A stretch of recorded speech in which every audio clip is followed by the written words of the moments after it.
ایک نئے دور کا آغاز ہونے کو ہے۔ انٹرچینج بھی گجر خان میں بنے گا۔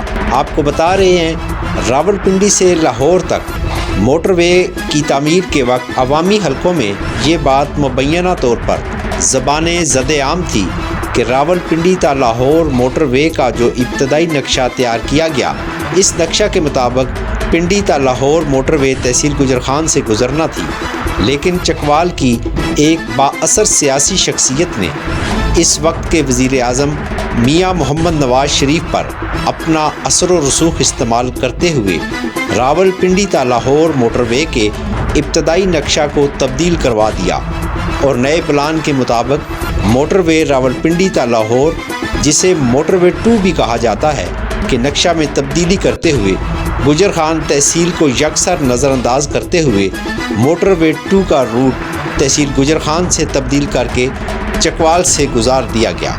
یوں ایک علاقہ کی بااثر سیاسی شخصیت نے مبینہ طور پر اس وقت کے وزیر اعظم میاں محمد نواز شریف سے کہہ کر گجر خان کی معاشی ترقی کا راستہ روک کر اسے چکوال منتقل کرا لیا۔ اب اہل گجر خان کو یہ خوشخبری دے رہے ہیں کہ راولپنڈی سے کھاریاں تک موٹر وے کی تعمیر کا آغاز ہونے جا رہا ہے۔ وزیر اعظم پاکستان عمران خان نے تحصیل گجر خان کے باسیوں کے دل مسخر کر لیے ہیں۔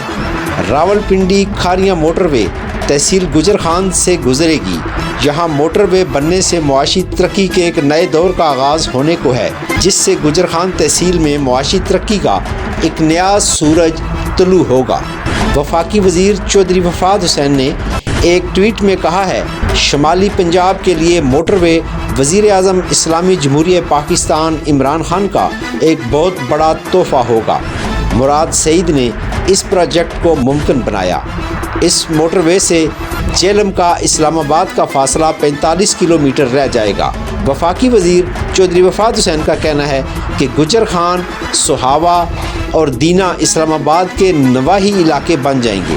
چکوال، جہلم، کھاریاں، لالا موسیٰ، وزیر آباد کی معاشی اہمیت میں بھی بے پناہ اضافہ ہوگا۔ للہ تا جہلم دو رویہ سڑک اور وزیر آباد راولپنڈی موٹر وے شمالی پنجاب کے لیے گیم چینجر منصوبے ہیں۔ فواد چودھری نے کہا کہ منصوبے میں میری تجویز کو پذیرائی دینے کا شکریہ۔ موٹر وے گجر خان سے گزرنے اور اس کا انٹرچینج بھی یہاں بننے سے معاشی انقلاب کی نوید سنائی دے رہی ہے۔ موٹر وے جن جن راستوں سے گزرے گی وہاں نئے کاروباری مراکز قائم ہوں گے، فیکٹریاں اور کارخانے لگیں گے اور زمین جائیداد کی اہمیت میں بھی بے پناہ اضافہ ہو جائے گا۔